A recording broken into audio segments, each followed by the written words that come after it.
Hi, how's everyone doing? This is Unscripted Dad and our channel. Well, it's my channel, but I'm bringing her along with me for her own experiences because you can't have a dad experience without a mom experience here. So that's what we're going to go ahead and start. We're going to go over and cover the first week, we're calling this the first week recap at this point in time. And we're going to cover everything from kind of who we are on a very brief level, and then talk about labor, our experience at the hospital, what happened there, and the few days that led after, what we learned, what we found out, and we'll just kind of go through there. As promised before, if you've seen any of my other videos, I am Unscripted Dad, which means that none of this is scripted, none of this is paid for or sponsored by at this point in time. This is going to be completely off the cuff. We wrote a quick outline, and by quick outline, I mean a very long outline of things to kind of just keep us moving in case that we had any kind of hang up or anything along those lines. So again, no script here, just a guide, just something to keep us moving with. So I'm going to start off with, I am Dad. I am in my early 30s and was not planning on having kids in my lifetime anymore at this point. I felt like after a divorce in my late 20s, after a very long relationship, I didn't really feel like that was going to be the case. But then I met her, obviously, and life just kind of took its own toll. It's decided, hey, it's going to be a little bit different. So here we are, which is why I started the Unscripted Dad account, because it's something that I never really thought I would do, and now I'm kind of excited for it. Go ahead and turn it over to you here. Hi, Mom. I'm in my late 20s, also divorced, and didn't think I was going to have kids. I was told since I was 15 that I probably wouldn't have kids, and here we are. And it's a wild ride. But we're going to tell you about it. That's true. That we are. So right out the gate here, we're going to go ahead and get started with Mom's experience, because obviously labor doesn't start with me. It starts with Mom. So we're going to go ahead and go in that direction first. So I was working. I was actually starting my first training shift of the girl who was going to take over for me at work. About 20 minutes in, and I felt water rush. And I go, that was interesting. Went to the bathroom, came right back out, looked at my coworker that was there, and I said, pretty sure my water just broke. And she kind of looked at me and goes, are you okay? I go, yeah, I'm not in pain. And she's like, okay, we'll go sit down. And I was like, no, okay, I'm going to go. I gotta go. I gotta go to the hospital. And she's like, okay, we'll just sit down for a second. And I sit down and then I stand up. I'm like, okay, I gotta go. She's like, okay, bye. And I'm like, wait, I have to call my fiance, baby daddy. Cause I'm like, I can't just go to a hospital by myself. So I start calling, and I called like 4 or 5 times. And then I called his doctor where he was at, because I was like, he's not answering. Maybe they'll answer. And then I called again, and I finally got a hold of him. And I go, hey, guess what? My water just broke, I think. I got to go to the hospital. And then my turn here. So ultimately what ended up happening is I had my phone on silent. I actually had a handful of errands to run after work, and then to my doctor's visit at the end of the night. So I was actually just sitting there kind of BSing with my doctor when all of a sudden he goes like, whoa, wait a minute. Such and such is calling me. And I heard the name and recognized the name. And it's like, well, wait, what do you mean? Like, that's her mom's name. Why is she calling you? He goes, well, I don't know. I don't know who they are. And then immediately thought, oh, crap, I need to get to my phone. Like, obviously something is happening. My phone's probably on silent. So I immediately just went straight to my phone. And sure enough, by the time I picked up my phone and realized that she was calling me, as I answered the phone, I was like, hey, what's going on? And the first thing she says is, I think my water broke. So I remember saying, oh, your water broke. And I remember the doctor's eyes is going from like, oh crap, like he's about to have a kid. Keep in mind, we were just talking about how I'm going to be having a kid here the next couple of weeks, and life is going in XY direction for me. And all that was kind of happening all at the same time. So I remember her saying like, yeah, this is happening. I'm going to go to the hospital. And I was like, okay, fine. Like, I'll meet you there. It was my initial impression. And I thought, sure, like I need to get to my car. I need to finish what I'm doing here right now. And I need to go. And I just ran out of there as quickly as I could, essentially, after I hung up the phone with her. Now, the fun part about that was when I ended up getting back in the car. That's when I thought to myself, wait a minute. She just told me that she's in labor and that she's driving to the hospital.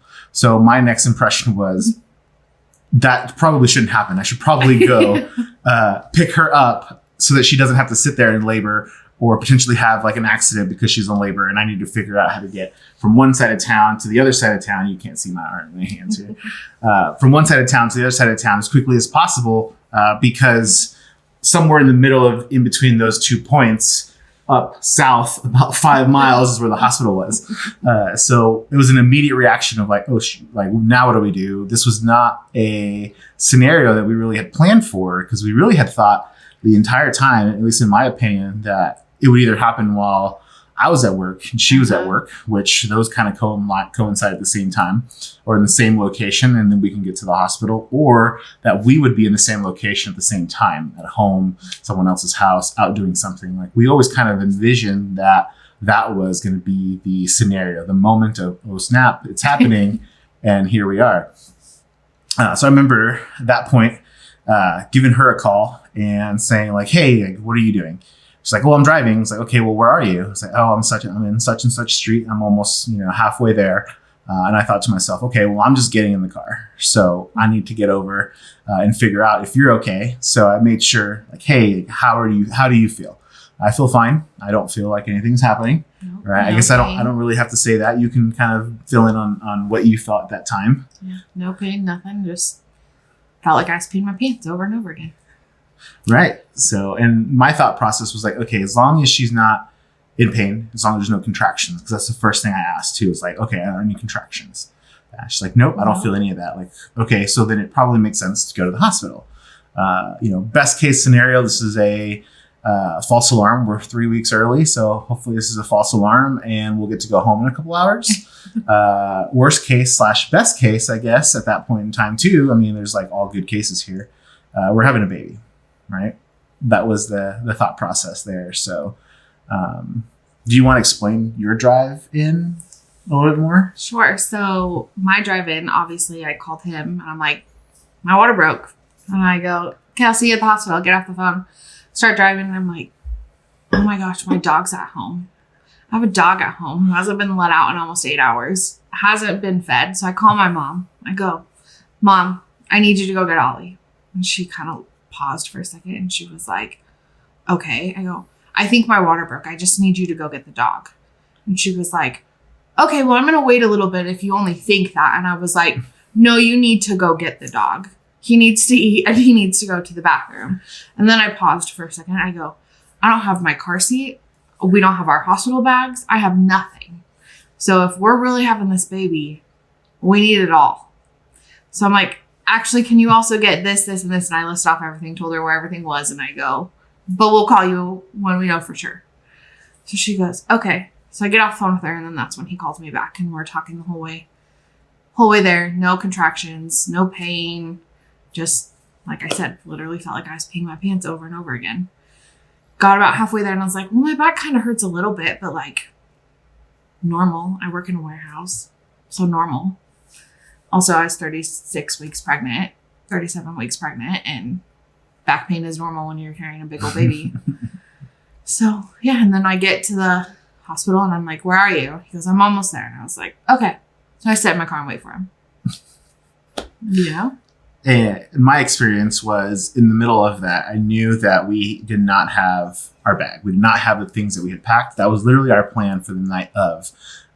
To come home and recheck or double check our bags to make sure that we had everything that we needed. Things like phone chargers, medicine, shoes, other of those little things that you don't really think of on the fly, but that you will end up needing later on. And that was our idea, was check those things. And I mean, we can probably do a video of what we had planned the night of. So we won't go into too much detail on that.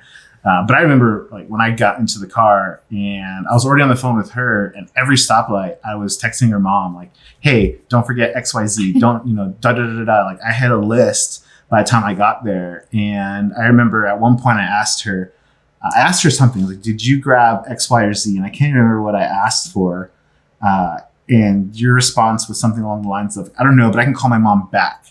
And I was like, by the time that she said I can call my mom back, I had already finished texting her mom, like, hey, don't forget to grab this. I think it was actually the phone charger, because I was telling her it's right by your bed, or right by the side of your bed. So like I was already I hit send. And at that point, in by all means, you know, don't text and drive. It's dangerous, yada, yada. But after that, I put my phone down, and the next thing was just get to the effing hospital. I was the farthest one away, so I knew at least that she was going to be closer. And by the time I got back on the phone, she was actually a lot closer than I was at that point in time. So at that point, I was like, all right, time to go. And I really did. Like, I just started going. I was obviously smart enough to keep safety in mind, but I'd be lying to you if I drove the speed limit or if I, you know, signaled for every lane change. But I never did like the hazard light thing or anything along those lines to like so notify anyone that I was going, but I was definitely driving aggressive. I think at one point I was taking a right turn, and the car in front of me was also taking the right turn, and I immediately just overpassed before that guy even finished the right turn. Like, I was already just past him. I got through the first light, and then he got stopped, so I didn't even care. I was like, perfect. If I would have followed that slowpoke, I would have been at that light too. But I remember when I just kind of passed through, and I remember every light, I was just like, okay, I just need to get to this next section, and keep focusing on talking with her. Because I knew that if there was any form of like, ooh, ow, like all of a sudden contractions were happening, it was stop, tell me where you are, and I'm meeting you there. So keep in mind, I'm also thinking this entire time, like, if there's an accident here, how am I going to get to there? If she gets into a backup or a stoppage, like, what am I going to do then? So like, I was already thinking of all these scenarios while at the same time just trying to get to the hospital. And then I remember pulling in, and I was like, oh, there's no parking. It's full. And she was like, just park next to the expected mother's parking. And I was like, yeah, but that's going to mean two stops. And she's like, look, it's happening. Like, just park already. Like, okay, we'll figure that out. You know, we'll come back out and move a car later if we absolutely have to. That's just being polite in a moment of absolute emergency. Yeah, it's kind of funny. Just to kind of look back on that. But and that kind of takes us to the hospital. It's not on our list, but do you want to talk about check-in and what that initial process was, I guess, into the, what's it called? Triage? Yeah. Yeah.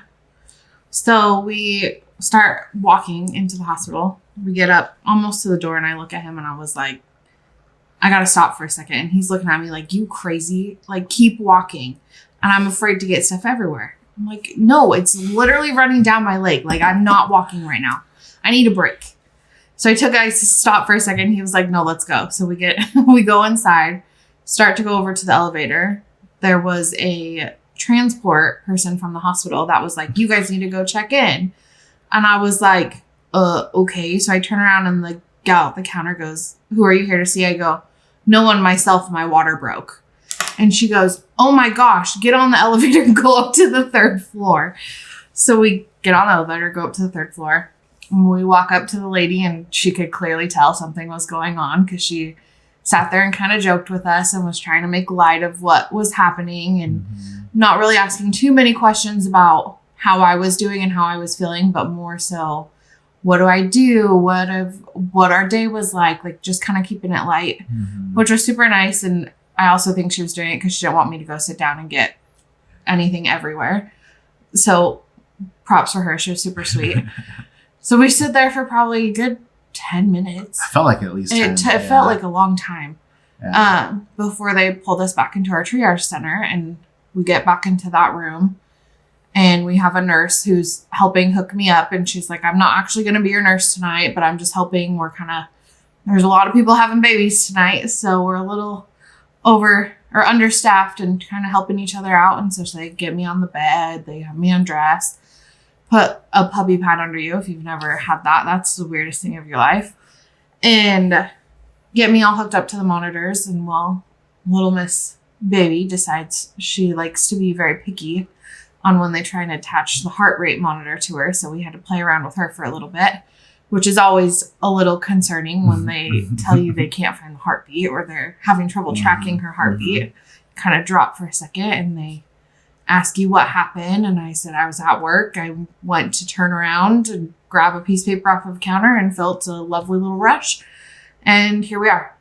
And so she was like, okay, well, we'll have the doctor come in. The doctor will check you. They check to see if there's any fluid coming out at that point. And the nurse was like, well, we don't see anything. So we'll have to do some testing to make sure that that's really what happened. And I go, okay, that's fine. We're kind of all joking around. Super sweet. Doctor comes in and I go, I don't think you're going to have to test anymore. I'm pretty sure the pad's pretty wet. So they lifted the blanket and the doctor and the nurse go, oh yeah, that's your water, but we're still going to do cross our T's and dot our I's. So they did it really fast and they go, 100% that's your water. Are you contracting? And I said, no, at least as far as I knew, there was no pain, no nothing. I was like, I have a little bit of a sore back, but other than that, no. So they were like, okay, well, we are going to get you admitted and we're going to start the process of inducing your labor to get you to start doing some contractions. So that's what we did.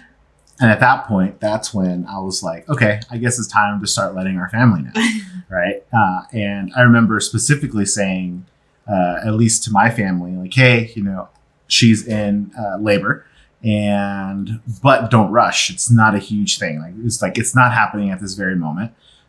So take your time. If you guys want to come to the hospital, come say hi, come a couple hours or whatever, like come by. I actually asked my parents for food because I hadn't eaten that day. And because I had errands to run after work and appointments after work, I was rushing through my lunch to try to get as much done as I could so that I could leave on a decent time, or a little earlier, actually than normal.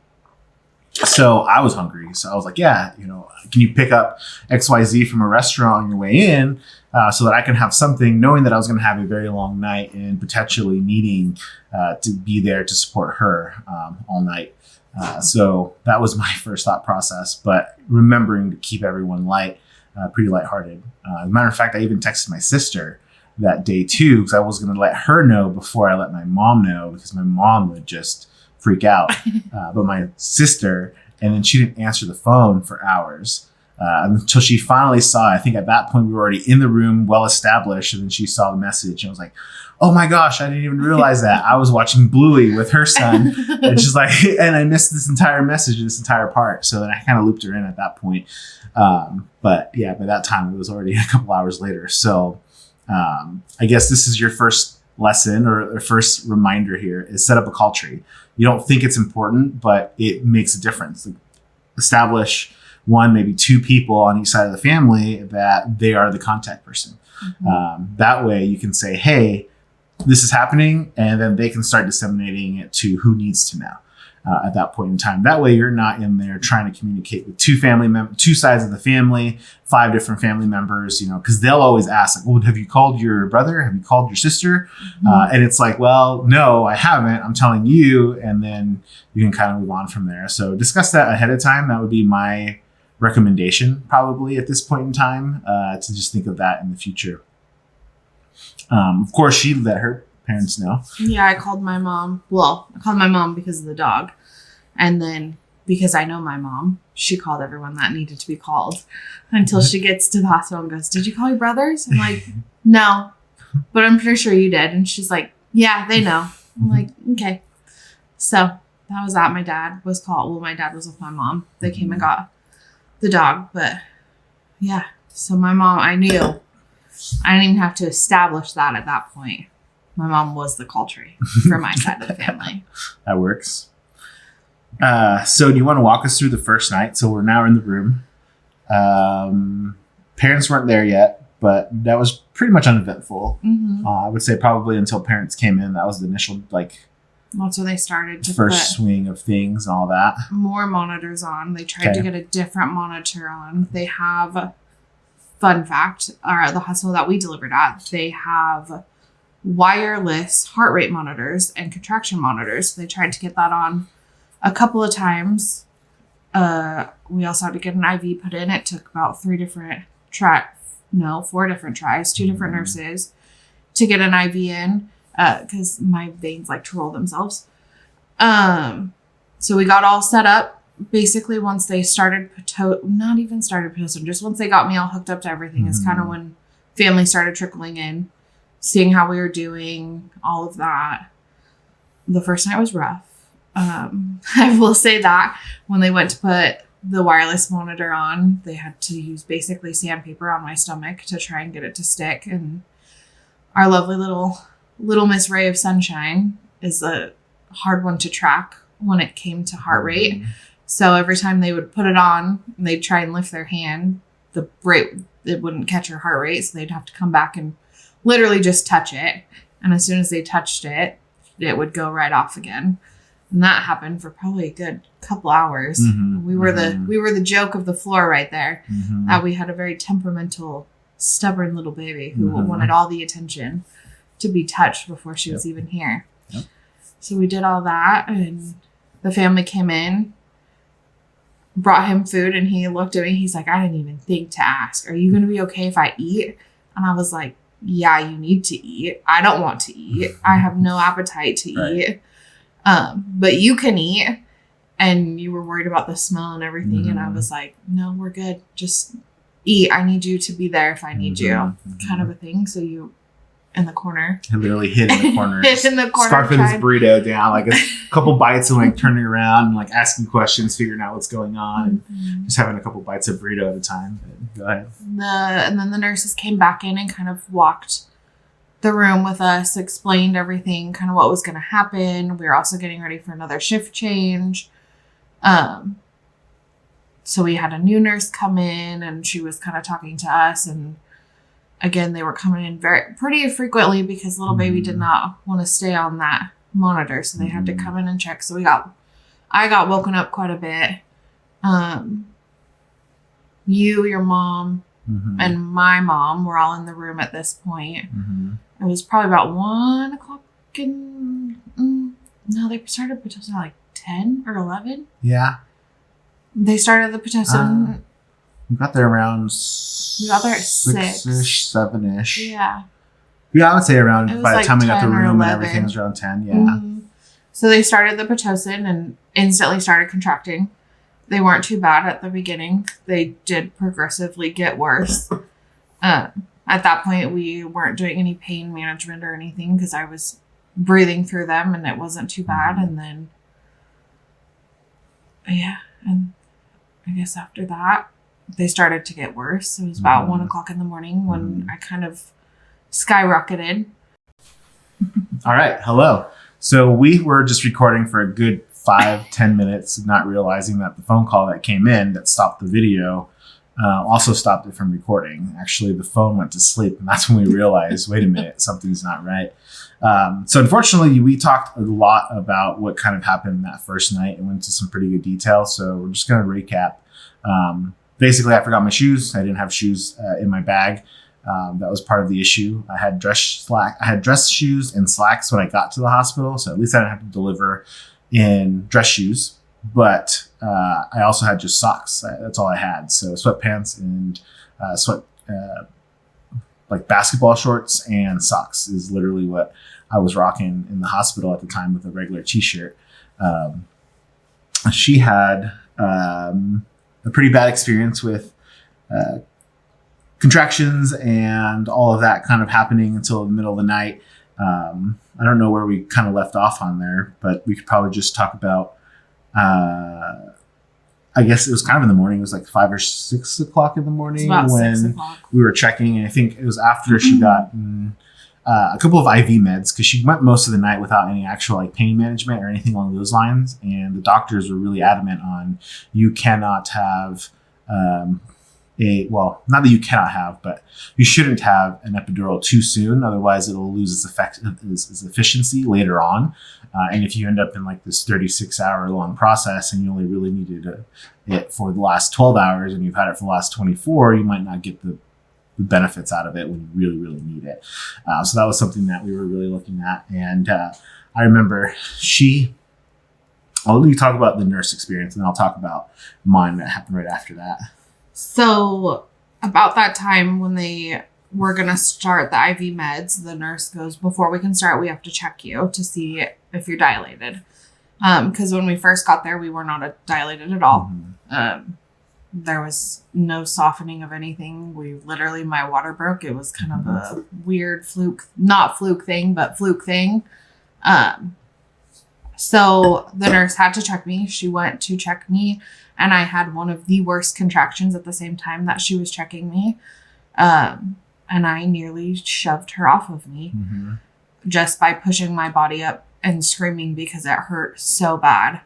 But it was kind of that thing where it's like, you got to just suck it up because they have to do it in order for you to get medications. So we had to pause. I told her I needed a minute. So she walked away for a little bit and then came back, and I looked at her and I said, okay, we can try again. But after the first time, a full-blown tears. Like, it was the worst pain I think I'd ever felt in my life at that point. And they were hoping to do like an epidural around like 7, 6, 7 maybe, when they were like really, that's kind of what they were looking for. I remember she like didn't even get a chance, obviously, because like she mentioned, she reacted in such a way. I could tell it was just a primal instinct, like, ow, ow, ow, ow, get out of my way. And she kind of did that essentially. And the nurse was very cautious, and like, she was like, oh, obviously have to try again. We're just gonna let this contraction kind of go down. And I could just tell that she was in absolute pain. The monitor was like super high on as far as like it goes. It gave a level of like when she was having contractions, like we can see the up and downs. And like at that point we were in like the 20 range, 30 range, kind of like sitting in that range. And all of a sudden this happened, and it was like immediately up in like the 50-ish, the high 50s, low 60s. Like, yeah. And it was like up there. And we can see that she was having a pretty major contraction. Now that was interesting because that's the first time she kind of looked over to me. It was like, help me. And like, that was the like saddening, I guess, the best way I could say that. It was like, just immediately had this like heart-wrenching feeling in my heart. I was like, I really can't do anything for you. Like aside from like, telling a nurse what to do, which how far is that really going to get you? Like I really had no way of telling like or helping in any way, shape or form. So at that point I was just like, hey, they need to check again. They need to make sure that everything's okay, to make sure that baby's going to be okay and that you're going to be okay if they do administer more pain meds. Or an epidural at that point in time. And they really did. I mean, they kind of waited, like she left and she came back. And at that point, there was a joke that was made. It was about snacks. We didn't even talk about snacks. Oh yeah, we didn't talk about that yet. So we'll come back to that. But there was kind of a joke made. It was like, oh, I'm still working on snacks. And we were like, oh, okay, no problem. But knowing that it was already like 6 o'clock-ish now, we had got there around that 6 o'clock-ish time, and we noticed that shift change happened at 7. So we all knew that everyone works there at 12-hour shifts. So we realized that shift change was coming. So I can definitely tell that she was on the side of like, I want to check and see how you're doing, but at the same time, I want to kind of wait it out to see what the next person kind of decides what to do. So at that point, we ended up waiting. Like it was like another hour to an hour and a half before they finally were like, okay, let's check again to try and then let's see if that's something that we can do. And then of course shift change happened, and then the actual epidural process, which before we get into that section, I'm going to go back and just a quick recap on the night of, because I know we were talking for a little bit. We ended up taking snacks. The idea was so that I could have food or something to eat in the event that I had to be there for a super long time. That was the idea. So we went to Costco a while before, and we got like beef jerky, trail mix bars, some super good like peanut butter bars. What else did we grab? Fruit leathers, some pretty good some fruit leathers, and liquid IVs, because that's something that we wanted in case we needed a little bit more than just water or some flavor in there. So that's what we went ahead and did, and I had just brought so much because I was like, I'll probably share my snacks and do that with the family or whatnot. And we had this whole plan again the night of to go ahead and make this like basket for the nursing staff, right? Because we were there about a week beforehand, and we just talked to them about what would they like in the event that we wanted to make something for them. And they were like, we all love food. So it's like, okay, perfect. Now I'm there and I have an abundance of snacks. I can always go out and get more. I mean, it's not the end of the day or the end of the world if I don't have any. So I was like, hey, I'm just basically going to split everything that I have down the middle and throw it all into one plastic bag and give it to the nursing staff. So they definitely appreciated that. So while that wasn't part of our list here, it was a good thing that we ended up doing that. I felt like for that reason, they definitely checked up on us a lot more. Yeah. They definitely had far more invested in coming to at least say hi, at the very least to say thank you. Yeah. So that definitely helped to have, folks kind of coming and going, because when it hit the fan, I mean, they all kind of were nice and were willing to help out at that point as well. So. And they came and checked when they were back on shift too the next day. That's true. They did. They would all come back. Yeah, they'd all come in and see how we were doing, even if they weren't the nurse in our room for that point.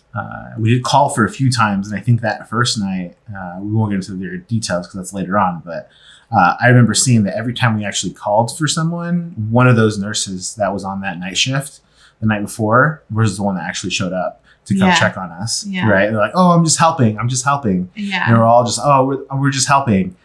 So they definitely, like I said, it definitely helped. It definitely worked out in their favor. Not saying that, if everyone does it, not everyone's going to get the same exact treatment. And I'm sure that different places are different as well, because people are just different in every way, shape, or form. But I definitely feel like for us, in our experience, that helped. Also, just to kind of touch bases on that, all night there was 3 of us. It was my mom, her mom, and myself. And we were sleeping on this pull-out bed couch thing. So that was a hilarious part. And again, kind of recapping us on this, but my mom is not a snorer, or does not snore. That's probably the best way to say it. Her mom does, and I do. So my poor mom was sitting there trying to sleep through this symphony of snoring on both sides of her ear. And I do every once in a while too. That's so true. I was across the room probably. Yeah. There was times when I could hear you barely purring almost. Yeah. But no, yeah, definitely. And I knew that I was going to snore, but I knew that I needed to get at least a couple hours of sleep in every way, shape, or form I could. Because it was around the 1 o'clock time, I think, is when your pain really started to kind of come in.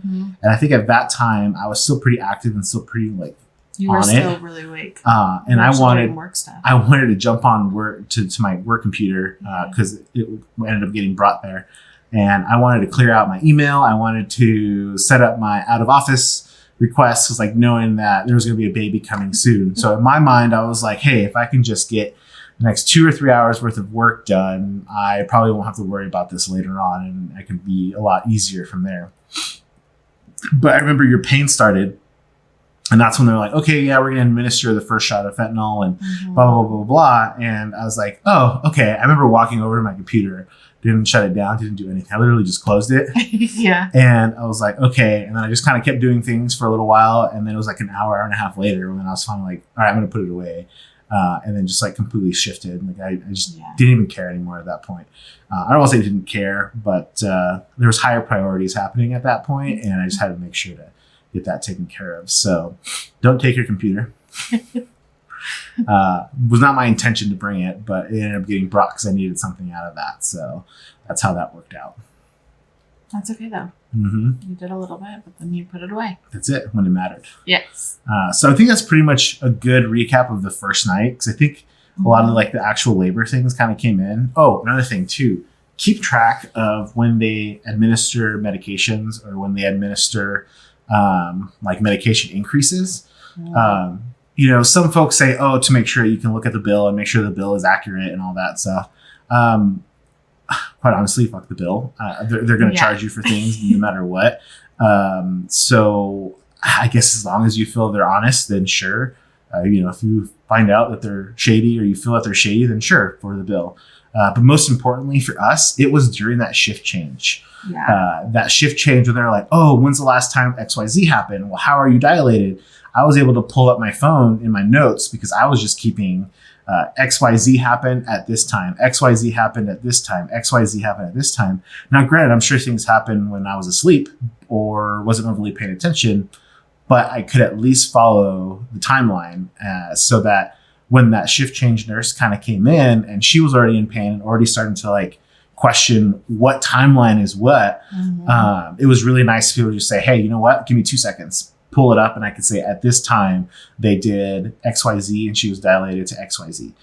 So that was really nice to be able to do that. Now, granted, the nursing and nursing staff, they're charting all of that as they go as well. But just on a quick reference, just being able to give them a 5-minute to 10-minute window of when something happened during a question was great.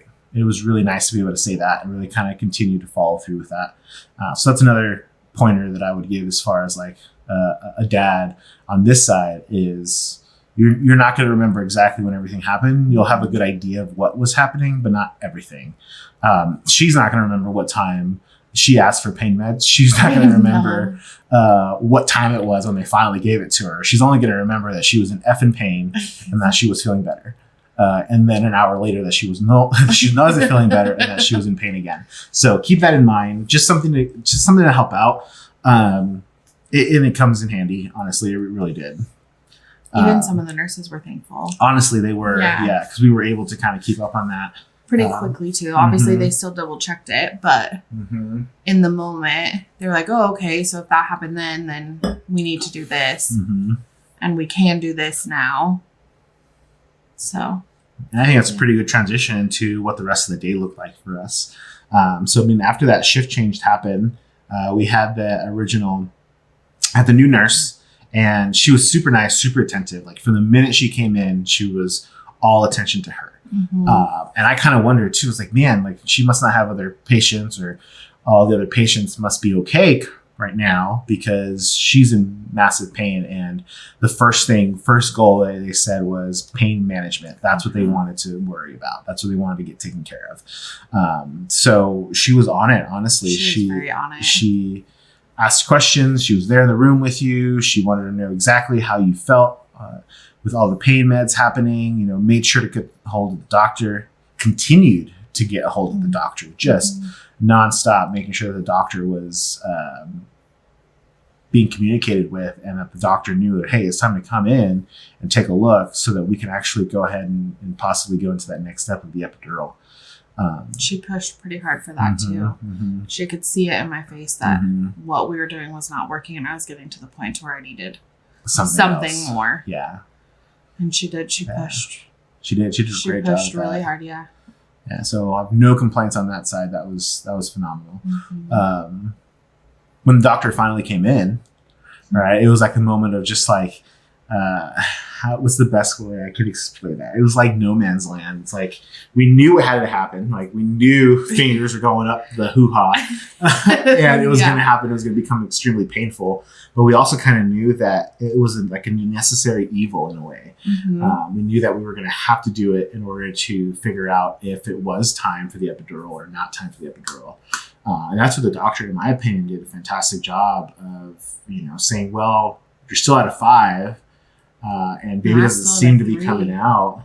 Was it 3? Yeah, I didn't get further along until afterwards. Yeah. Okay, so she was still like you're at a 3, and baby's not coming, but maybe it is time for an epidural. So I think at this point we were already at that like 12 and a half hour time frame as well. So we knew that we were kind of tiptoeing along this timeline. Where 18 to 24 hours, if baby wasn't coming, then essentially countermeasures or secondary options were going to become a possibility. They mentioned, just I'm not a doctor by any means, so regurgitating information here, but they mentioned infections possible after X amount of hours. I think after 18 to 24 hours of the water breaking, infections could happen. So that was something that they were worried about and they wanted to watch out for. So they decided to go ahead and start the epidural. Which took forever, by the way. It did. It took forever for them to get up there. Yeah. And get it going. But thankfully the nurse also, it was kind of that point where I was ready for another dose of pain meds. And she kind of looked at me and goes, I'm going to hold off until they come in to do your epidural because we'll give that to you right before to help with that pain. And at that point I was like, okay, like, screw you. I kind of need this. But at the same time, it was like, okay, obviously you know what you're doing. You've been here before. This is what you do for a living. So I said, okay. So we waited. She called for the anesthesiologist to come up and he didn't show up for a while. So she called him again. Like I said, this nurse really focused on making sure I was comfortable and getting the stuff done that I needed done when I needed it done. So he finally came in and they sat me up to get me prepped. I'm gonna deal with battery. Okay. They set me, was like, hey, you got to set up, arch your back. You're going to feel a little pinch at first, and then we're going to do the epidural and all this stuff. And so at that point, it was like, okay, so I'm sitting up, and everything you see online shows that your partner can stand there and hold you while you get your epidural. But the nurse was like, no, I'm going to hold her because if you have a contraction during it, you can't move. But she was like, I want you to still stand next to me so you can still comfort as needed, which was awesome. Really cool. But so I had the nurse in front of me.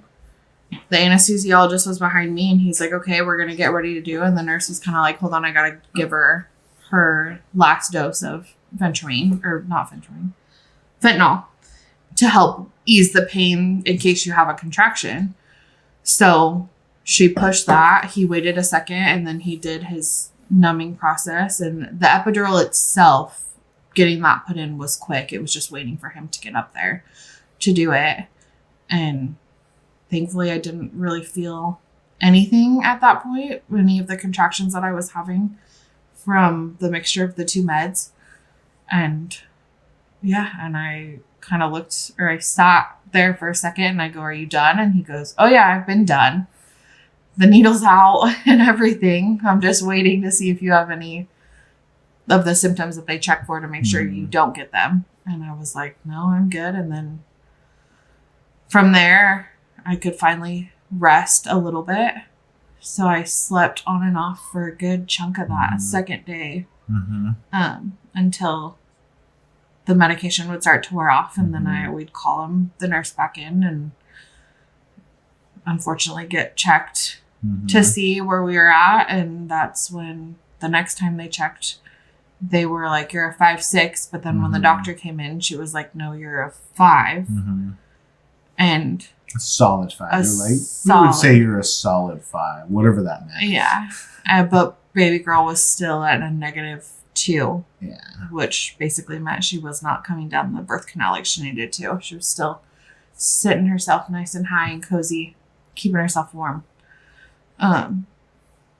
So then they pumped a little bit more because I'd get more contractions and slept when I can. I think that's the second time when they were like, oh, by the way, you have a button. Yeah. That? Because I wasn't using that because I totally forgot about it. It was more of I'm just breathing through.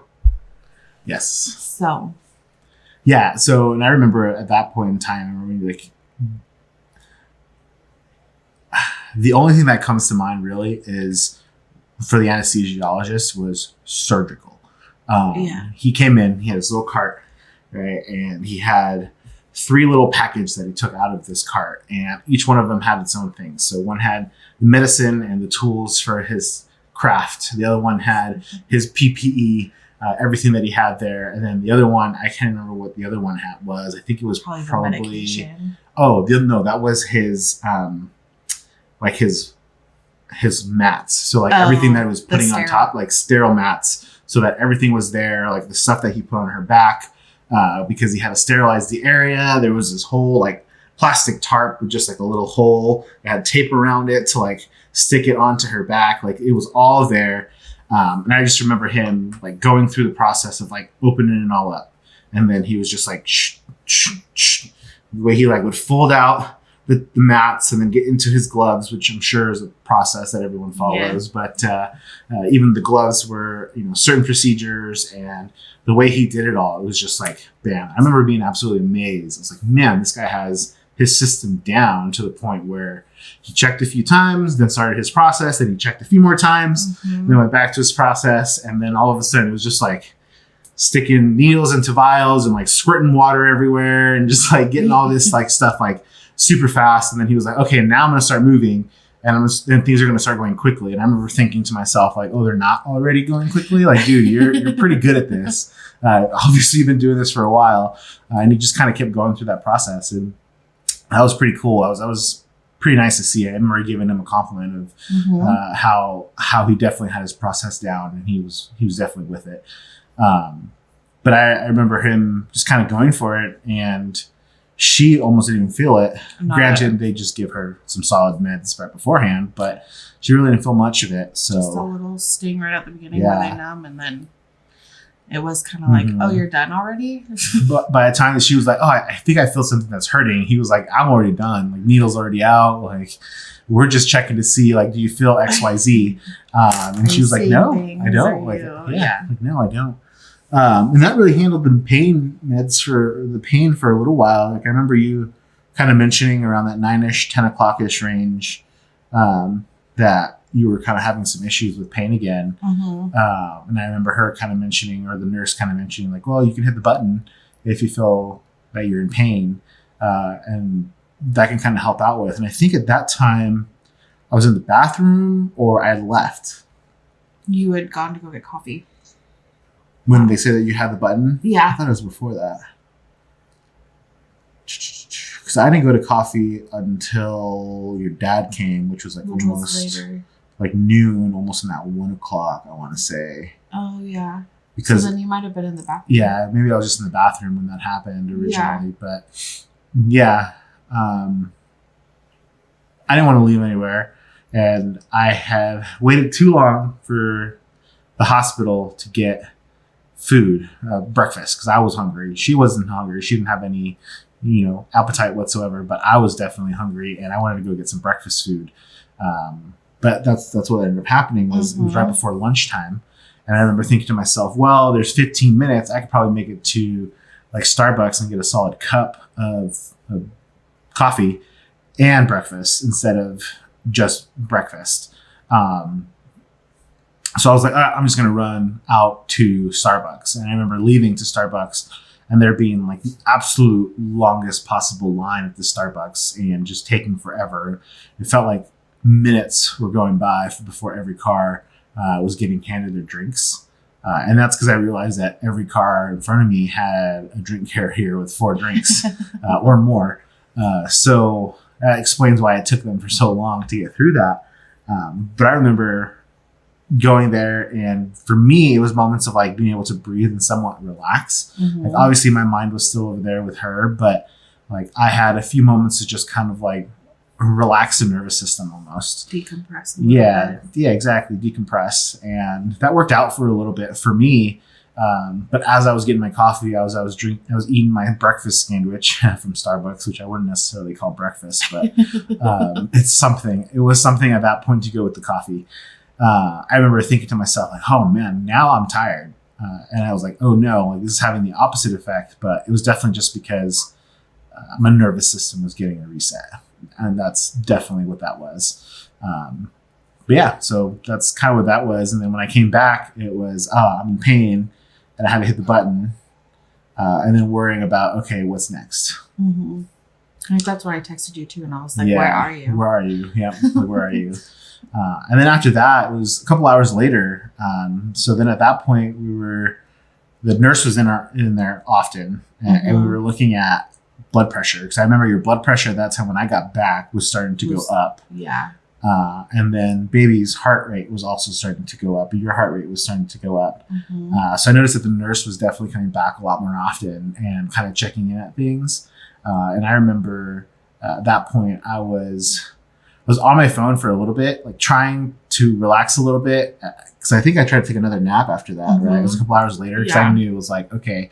Well, and at that point, I was kind of in and out too of sleep. So it was like, everyone take a nap while you can. Yep. I remember the nurse saying that, like, take a nap, rest a little bit if you still can. Yeah. So it was like, okay, so maybe a little bit more longer, whatever the case may be. Hopefully by the time I wake up, it's like pushing time and then we can kind of move forward from there.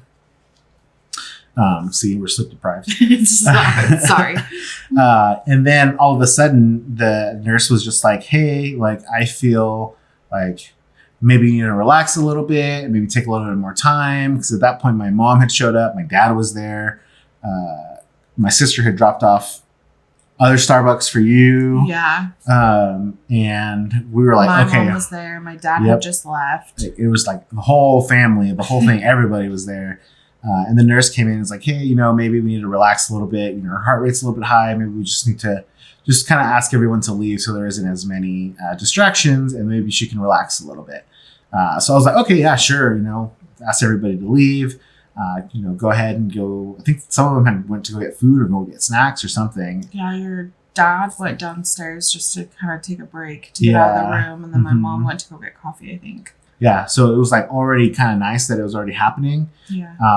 And then it went into, the doctor's going to come in and talk to us in a little bit. And that was the moment we were like, oh shit, like what's happening? And it would be best that your family's not in the room. Yeah.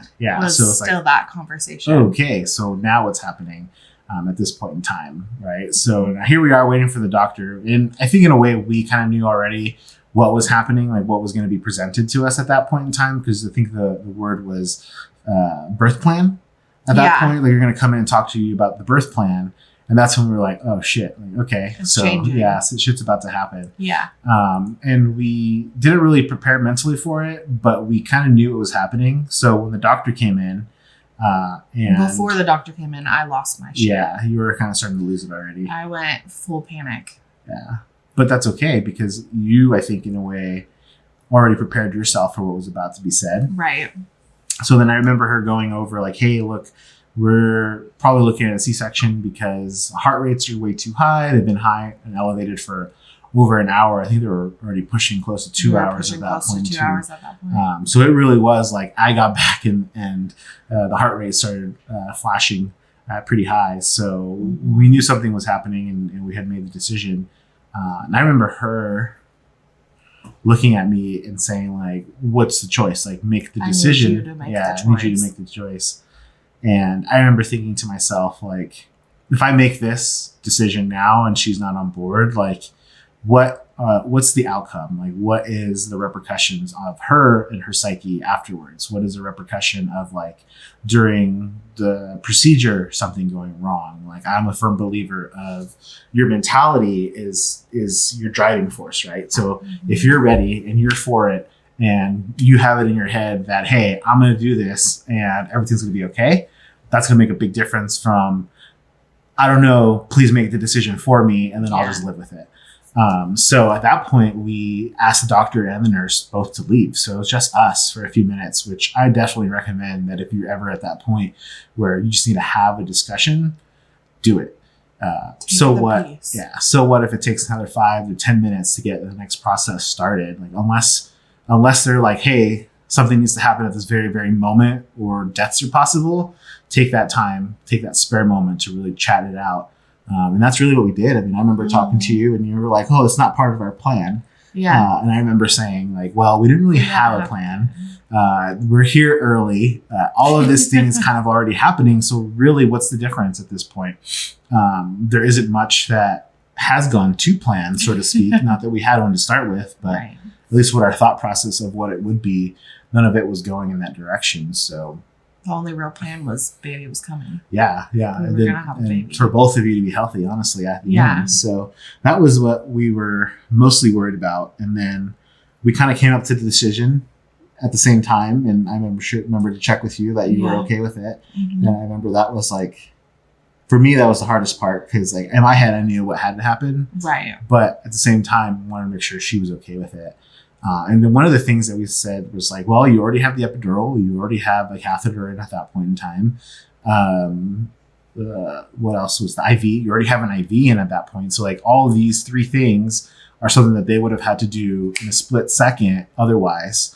Or they probably wouldn't have been able to get the epidural in, but at least the IV, the catheter, like those were things that they were going to have to do anyway. Mm-hmm. And those were already done. So because of that, it was like, why not? Like let's just go with it. You're going to have good pain management, so it'll be good. Mm-hmm. And then we called the nurse back in. And then that was kind of like the decision at that point in time to go into the C-section. Mm-hmm. Anything to add on that before we go into the next section? I don't think so. No? No, because that was it. And then... Yeah. So then after that, it was like... Yeah. Everything was quick. So they told us it'd be like an assembly. Yeah, either an assembly line. Or... one of the head nurses said it was going to be a pit stop, which that's what I meant. I'm a huge race car kind of guy. So as soon as they said pit stop, I was like, oh, okay, that makes sense. We're going to get like 5 or 6 people around the table. We're going to get all this, done super quickly, which resonated with me. But like, I didn't realize how much it was going to actually be true.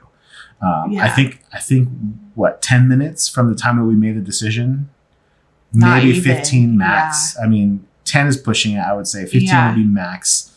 But from the time that we made the decision to go, like shit was happening. Yeah. They were moving everything. Like by the time I got scrubs and got told to change and come back out, the anesthesiologist was already there. They were already putting more meds. Yep. They were already sterilizing. Yep. The outside. Mm-hmm. Shaving, doing all those things. Doing all the prep. I literally had 4 or 5 nurses and the anesthesiologist all around me, everyone doing different things, watching different monitors, putting different meds, making sure we had the right meds, taking me off the IV, getting all of that closed off to go. And they walked over with a like cotton bib that was supposed to cover my entire body. And I was like, that's not going to fit. I was like, okay, we'll try to find you some scrubs. And they found me some scrubs, and I was like, maybe they'll fit. And the pants did, but the top did not. I'm a big guy, I don't hide it. I'm a big guy. And they gave me some very small scrubs up top. And I remember asking, I was like, is there anything bigger? And they were like, well, we might be able to find some in janitorial if we call them down to janitorial. And I was like, fuck it. I'm going to be a burrito. I don't even care. I'll be uncomfortable because I need to be there for her. And they were like trying to rush and kind of like, well, we can try, but there's no guarantee. Like, no, let's move it along. Move it along. I'll be uncomfortable for a little while. Like, I'll make it work. And that was totally fine. And by the way, I'm still in socks, by the way. Just so you're aware. I was still in socks. I didn't have shoes yet.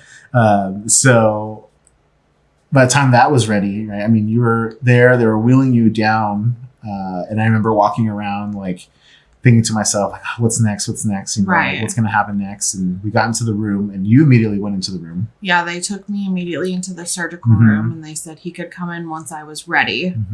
So I got into the room. Basically, even more nurses and doctors were in there. There was another doctor, my actual OB doctor, the nurse that had been with us all day was also in there. A lead nurse and 4 or 5 different other nurses. They had NICU in there. They had basically everything because we were at that 36, hit the 37 mark, which they'll consider full term at midnight. So they just wanted to be prepared, and they started to hook me up to the IV. The anesthesiologist was like, okay, I'm going to pump some more meds into you. And they did it very quickly. And I remember being moved from one bed to the other. And as soon as I hit that second bed, I go, I'm going to be sick. I just said it like as loud as I could. And my doctor was like, okay, we'll get you a barf bag. And I go, no, now I'm going to be sick. And turned my head, and it just, thankfully a nurse was close enough with a barf bag that I could have gotten it on her feet. I don't know at that point. I was in and out of it. So I'm pretty sure she caught some because I saw some remnants of it on the bed. Then she probably caught some in her hand because it was literally like I was good and then I was not good. So I did that, and then they ended up giving me some anti-nausea meds, and I was like, great, more meds. You're just going to keep shoving me full. I remember asking where you were at one point because I had fallen asleep and I had woken up, and I was like, where is he? He's not in here. You told me he would be in here. And then I remember my doctor getting upset at one of the iodine solutions that they were using. And I remember hearing them talk about that. And that was still before you got in there.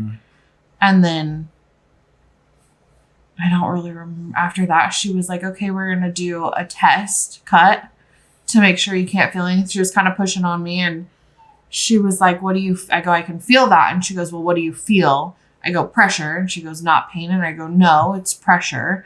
And she goes, well, unfortunately, you're going to feel pressure. That is pretty normal. And at that point too, the anesthesiologist was like, I'll give you more meds. Because that was one of my biggest fears, was feeling the pain Mm-hmm. of all of it. So he gave me a little more meds. And then I think that's when they finally brought you in, put the drape up so we couldn't see anything. Mm-hmm. And I literally, because of how much medication I had given, I was in and out of sleep almost the entire time. I remember some pulling and remember hearing her cry when she first came out. But then other than that, I don't really remember much being in there. And then I remember them taking you out, but I was still in there for a long time while they were closing me up, basically. But yeah, overall, didn't really feel much. I felt the pulling and pushing, and they say you feel that, and I will tell you to this day, you do feel that. But it's not painful. It's just, it's a weird, because you're awake, but I also wasn't awake. I was sleeping. Yeah, it was kind of wild. Still didn't feel real until they put her face to my face, and then it was kind of like, oh shit. This just happened. There's a baby here. She's actually here. I did it. Yeah. I survived. Anxiety wasn't worth it, but I did. And yeah. Well, I have a very different experience from that point on, right? I was awake the entire time, obviously.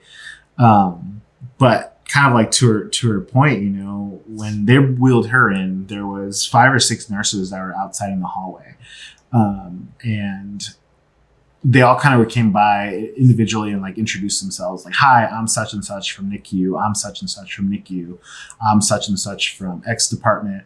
And we're all going to help, you know, make sure that everything, baby and mom is okay, and blah, blah, blah, blah. And like watching them kind of go in and start getting themselves prepped and after introducing themselves. And I remember hearing the barfing.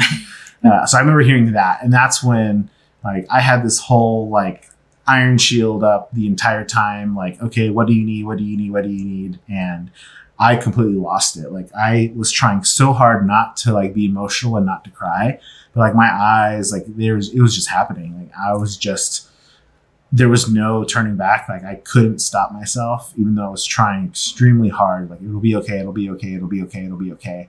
Trying to think of like, what am I going to say as soon as she walk in to make sure that she knows it's me and that she knows that I'm there. Cause I figured she was going to be on so many meds by that time that she probably wouldn't even either be awake or wouldn't even be like really overly cognitive of what was happening. And I just kind of kept thinking of like, I don't want to say worst case scenarios, but like being worried, right? Like I didn't have a feeling like, oh my gosh, what if this happens or what if that happens? I mean, those came up, but I was able to kind of control those to an extent, but really was like, what the hell is happening? And then the barfing happened, and then it was like, oh shit. And then shortly after, I heard a lot of ruckus kind of happening in the background, but I couldn't really make out what it was. And that was, you know, her doctor saying that there was something that was wrong. They were doing something wrong within a procedure. And I remember thinking to myself, like, just hearing the back and forth after the barfing, like, oh my God, what happened? Like, what's going on right now? Like, am I going to see her again? Like that type of thing too.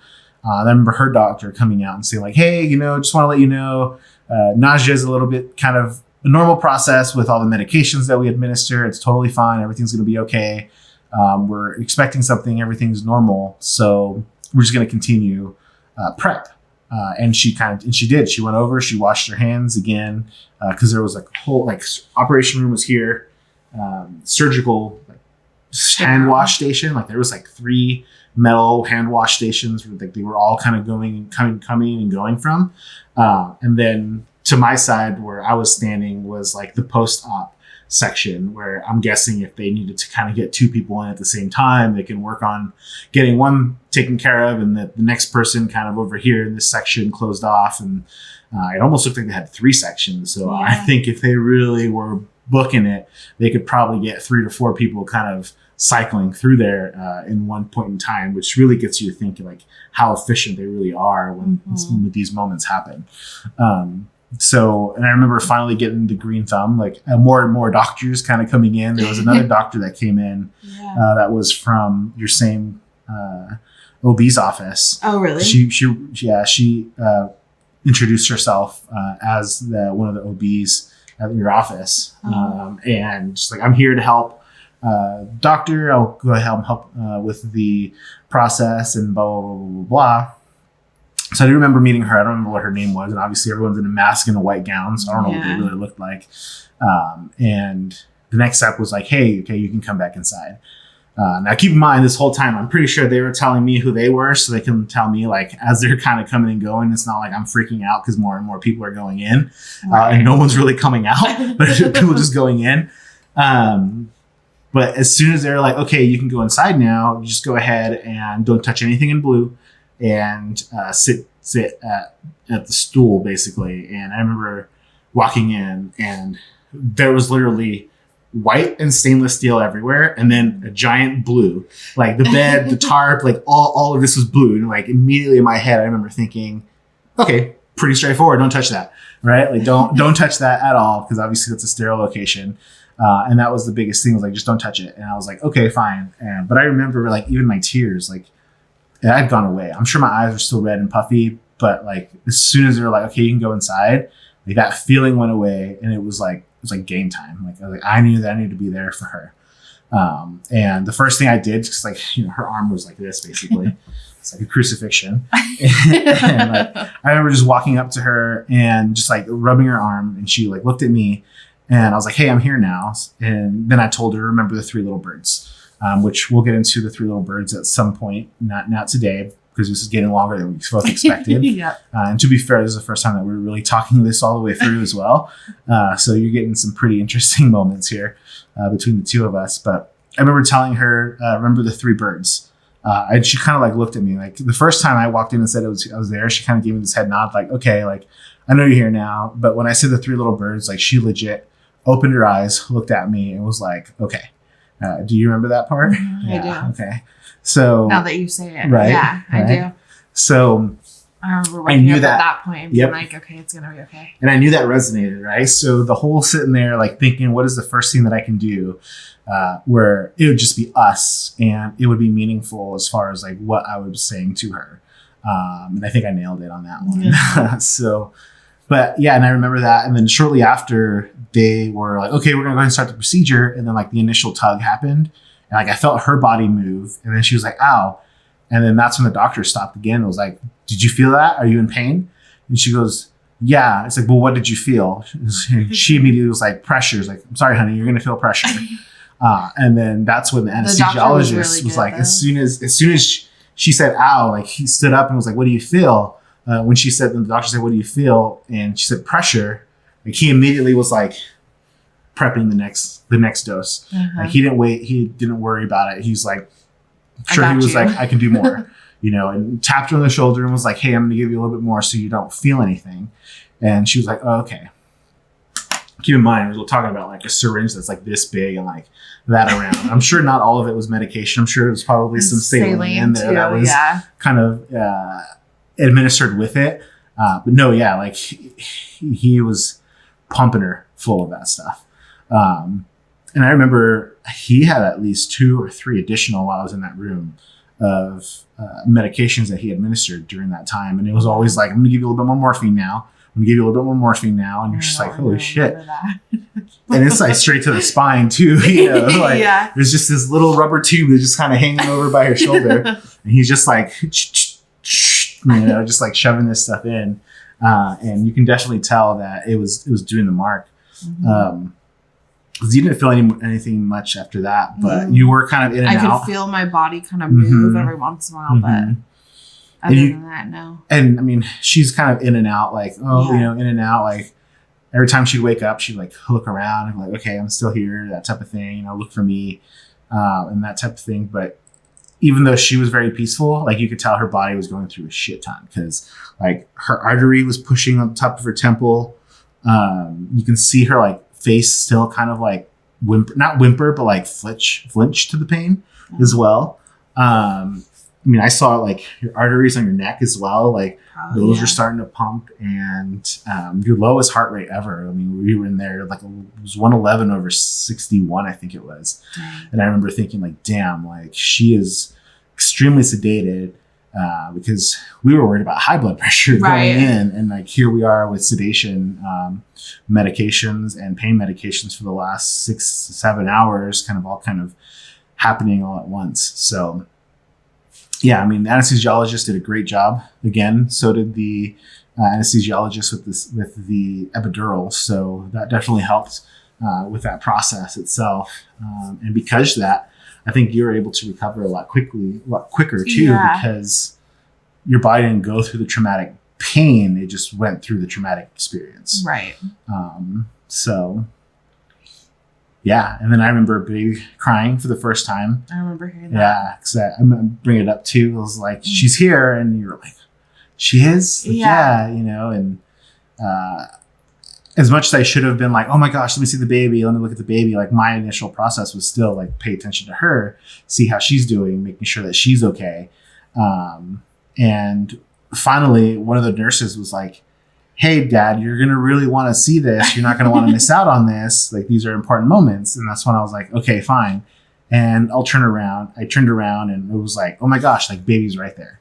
Right. And I remember thinking to myself, oh my gosh, she's freaking gorgeous. She looks just like her. Like she's, a little feisty baby. And at that point they had a CPAP mask on her. And I was a little worried. I was like, oh no, like they're having issues with the lungs or anything along those lines. But I heard her cry as soon as she came out. So I was like, everything I've always heard was as long as they cry, then it should be fine. Right. So that's what I was anticipating. And they immediately told me, like, hey, we just felt that she needed just a little extra push right now, but there's no additional oxygen. We're just giving her pressurized air right now. So it's okay. And within 5 minutes, they took her off of it. She breathed just fine. She was totally okay with it. So no additional oxygen, no additional assistance after that point. It was just kind of a little push to kind of get her over that initial hump, essentially.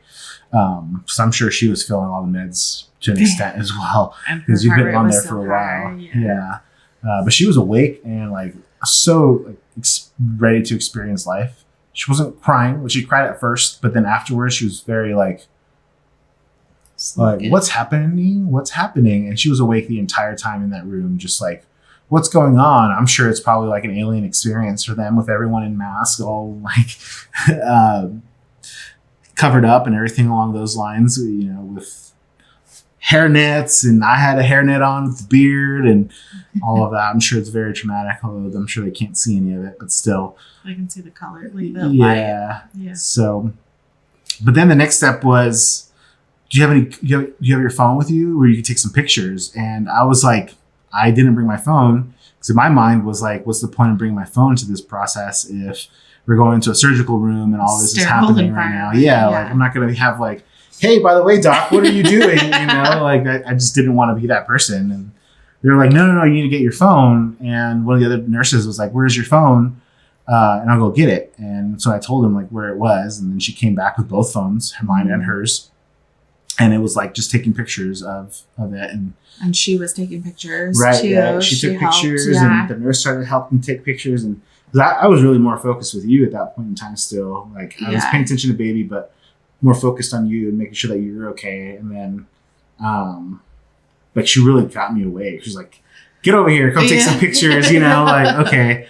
Then I came over. Like, Mom's okay. Yeah. Come here. Yeah. And took some more pictures of baby, which I have those and we'll cherish those moments forever. And kind of being able to go over and tell her about baby and all of that as well. And then they were finally like, okay, we're buttoning everything down. We're going to have baby go outside and we're going to have you take her. So I was like, okay, perfect. So then I went outside and I had baby and they were going to start doing the after baby checks to make sure, height, weight, all those finalizing things that they do to basically check from what was happening in the emergency room or the operation room. Because while they were shouting out sizes, weights, and all this stuff, like they were communicating back and forth and they knew exactly what they were talking about when they were talking about. I had no idea. So when we finally came out, there was more peace. Then it was along those lines. And I remember the charge nurse saying like, hey, I know you're uncomfortable in the scrubs.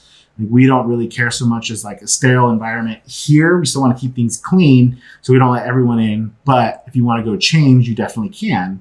And I remember thinking to myself, like, no, until she's up and awake, I don't want to leave this spot. And most importantly, I don't want to leave the baby.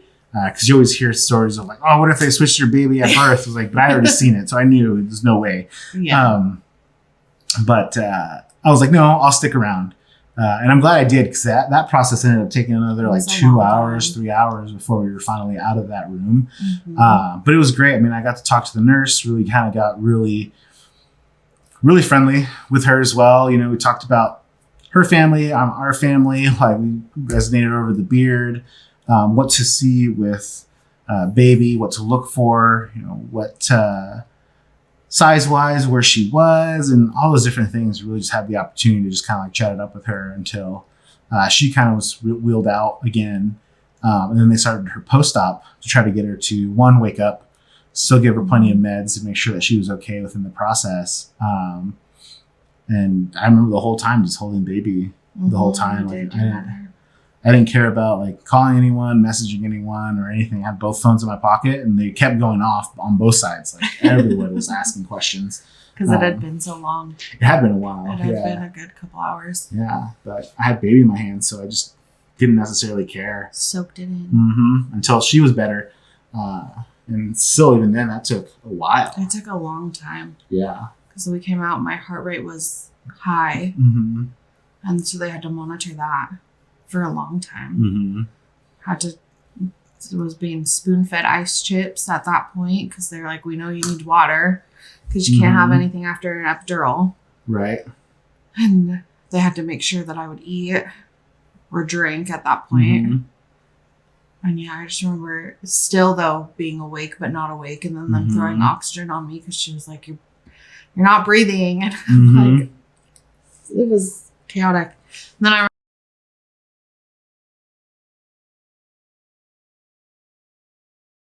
has her. I'm gonna have to edit that one out. Oh, yeah, my bad. But Dad has her. She's safe. She's okay. Yep. And then I remember them asking me if I wanted her, and I said no because I was shaking so bad and I couldn't stay awake. I was afraid of dropping her. Which makes sense. Yeah. So that pretty much is the birthing experience. So the next thing on our list was baby first night. But I think we're going to split this one into two now. I think that's pretty justified. I think we have like an hour and a half's worth of conversation here. Honestly, our own honest reflections. Like I mentioned, we haven't really talked this all the way through. We've talked bits and pieces and like what we remember at certain points, but like actually talking about when we found out, oh shit, we're having a baby, to the baby was born, like we really hadn't talked very much. So the next video will hopefully be a little bit shorter, and we're going to focus a lot more on after the moment that you woke up and we were able to actually go back into our room and kind of go over what that looks like, and what first night with baby was is where we'll start. And then in hospital, post hospital, and what life has been for us over the last couple of days. So for us, we're going to take a break. For you, it might seem like a day or so before this video or it goes up, but for us, we need a break. Baby's starting to get fussy, and yeah, I mean, this is what I plan on providing for you guys. It was going to be kind of different variations of what videos I will have. I'm cooking us food and trying to keep us fed with the help of friends and family that are bringing things, but we may not always necessarily like what they bring. So we'll either be spicing it up or doing different things like that. I love cooking, so that's one of my favorite pastimes and hobbies. So as a strong point, that is where I'm going. So if you haven't started watching the sourdough bread series, I would suggest doing that, because that's starting and it's going pretty good. As a matter of fact, she's going to go take care of baby, and then I'm going to go film that portion. And then she's going to go to bed, and I'm going to edit day 2 of that video so I can get that for you guys up. Even though it technically won't be day 2 for most of you guys by the time I get it out. But that's okay. Moments like this happen. Again, nothing is going to be scripted. Nothing is going to be perfect. I cleaned up our area just so we didn't have things in the way. But for the most part, I've been filming around our busy baby life at this point in time, and that's how it's going to continue to go. So if you like this kind of content and this kind of resonates with you, or at least us BSing with each other for now, like, subscribe, and follow along, because we'll have a lot more of this kind of where it's coming from as well. See you next time. Bye.